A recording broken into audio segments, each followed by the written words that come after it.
दोस्तों हमारे भारत के बड़े बड़े शहर जैसे दिल्ली, मुंबई, कोलकाता और चेन्नई को जब हम दूसरे देशों के बड़े बड़े शहरों जैसे कि न्यूयॉर्क, लॉस एंजल्स, सिंगापुर और पेरिस आदि से कंपेयर करते हैं तो फिर इन सभी शहरों में प्लानिंग का एक बहुत बड़ा अंतर नजर आता है।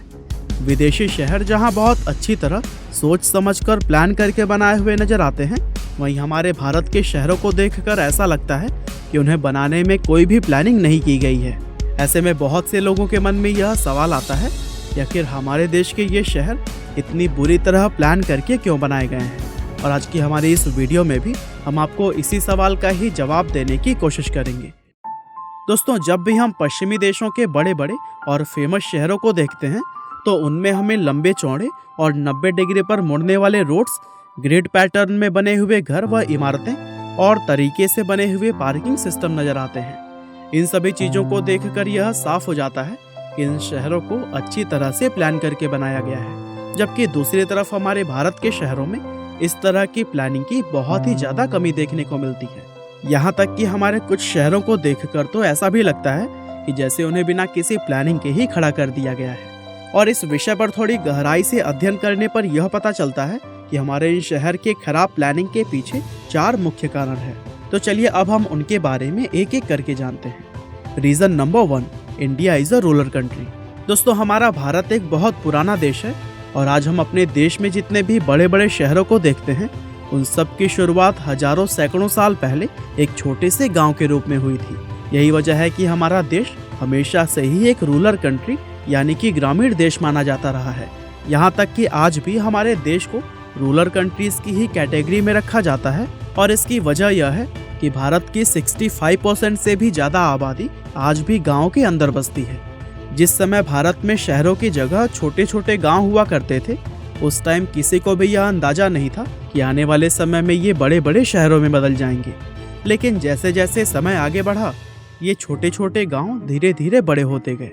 लेकिन इन गांवों को किस तरह, कैसे और कहां तक बढ़ाना था इस चीज के बारे में किसी को कोई आइडिया नहीं था।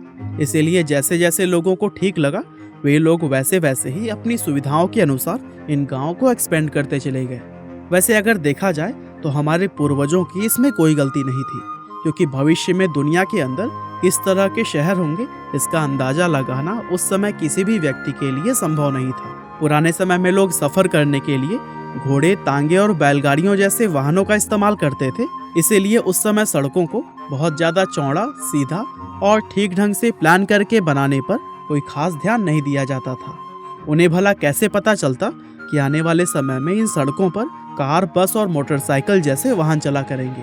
तभी तो बड़े शहरों के जो हिस्से पुराने समय में बने हुए हैं उनमें आज भी बेहद पतली सड़कें, संकरे रास्ते और बिना प्लानिंग की बनी हुई इमारतें नजर आती हैं। जबकि शहर के जो बाहरी हिस्से बाद में या कहें कि आज के समय में बनाए गए होते हैं उनके अंदर पुराने शहरी हिस्सों से बेहतर सड़कें, सुनियोजित ढंग से बनाए हुए मकान व इमारतें और सुविधाजनक पार्किंग सिस्टम देखने को मिलते हैं। दोस्तों भारत के अंदर पुराने और छोटे शहरों का विस्तार इतनी तेजी से हुआ था कि उसको कंट्रोल कर पाना बेहद मुश्किल था।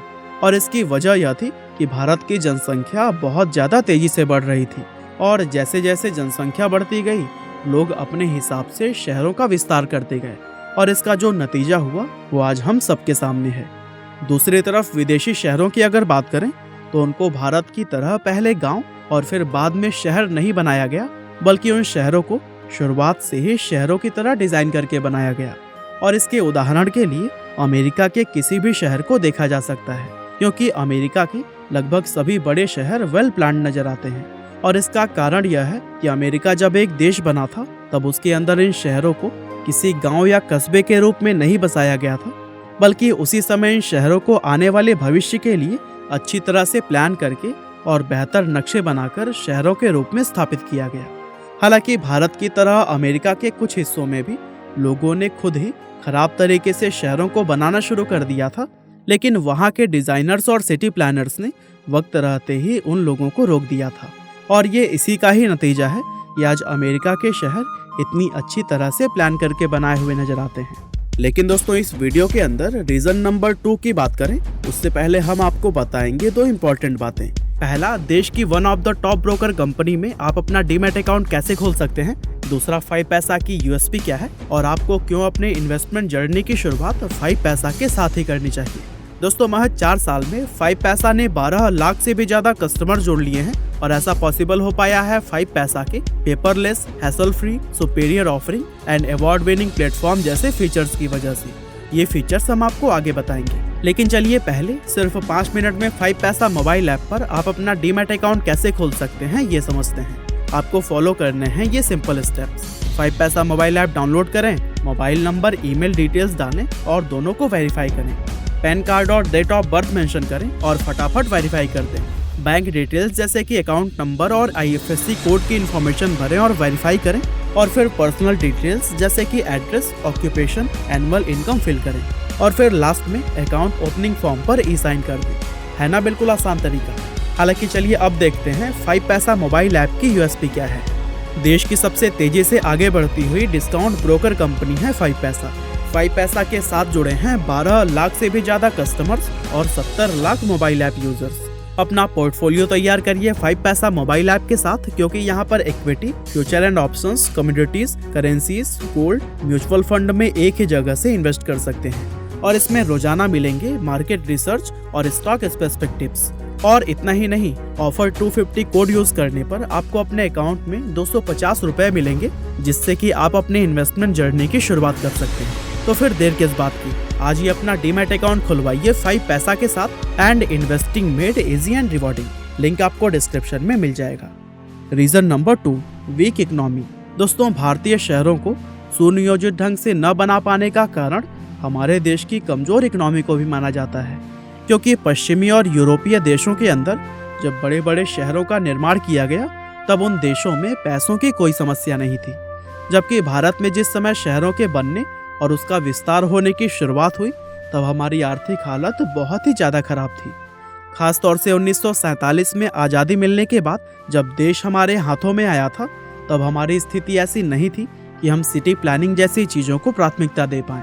इसीलिए शुरुआत से ही हमारे देश के अंदर सिटी प्लानिंग को लेकर कोई खास नियम या कानून नहीं बन पाए थे। यहाँ तक कि सिटी प्लानिंग को लेकर जिस तरह के बेसिक नियम व कानून दूसरे देशों के अंदर कई 100 साल पहले ही बना दिए गए थे, वो हमारे देश में आज तक भी नहीं बनाए जा सके हैं। और कोई खास नियम कानून न होने की वजह से ही लोगों को जैसा ठीक लगा उन्होंने वैसे ही शहरों को अपने हिसाब से बसा लिया।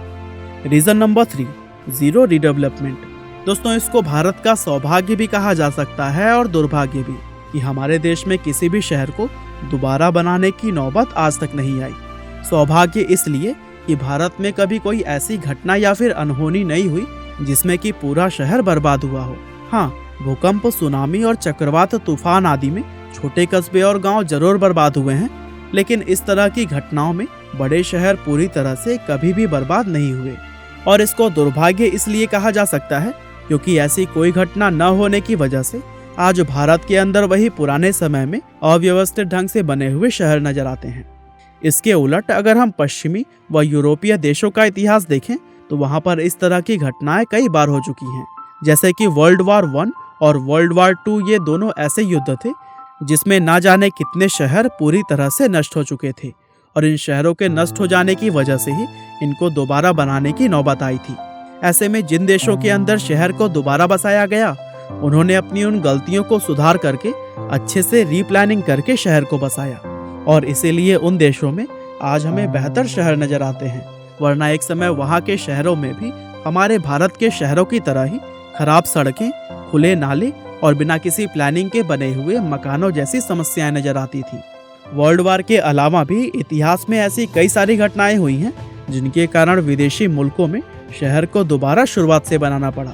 जैसे कि लंदन के अंदर साल 1666 में एक ऐसी भीषण आग लग गई थी जिसने कि लगभग पूरे शहर को ही तबाह कर दिया था और इस घटना के कारण लंदन का काफी सारा हिस्सा दोबारा से बनाना पड़ा था।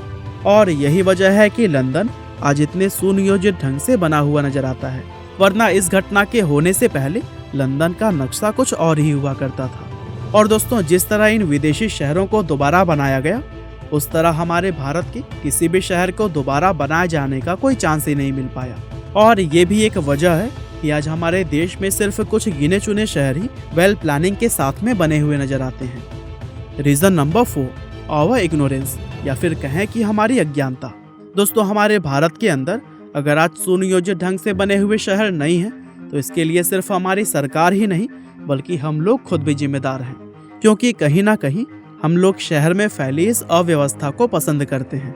अगर सरकार कोई नियम बनाती भी है तो हम में से ज़्यादातर लोग उसको फॉलो करते ही नहीं। देश में जगह जगह पर गंदगी, अतिक्रमण और अवैध पार्किंग जैसी चीज़ों को हम लोग खुद ही बढ़ावा देते हैं और इसको हम लोगों की अज्ञानता भी कहा जा सकता है, क्योंकि ये सब करते हुए हमें इस चीज़ का ख्याल कभी नहीं आता कि ऐसा करने से हमारा अपना ही नुकसान है।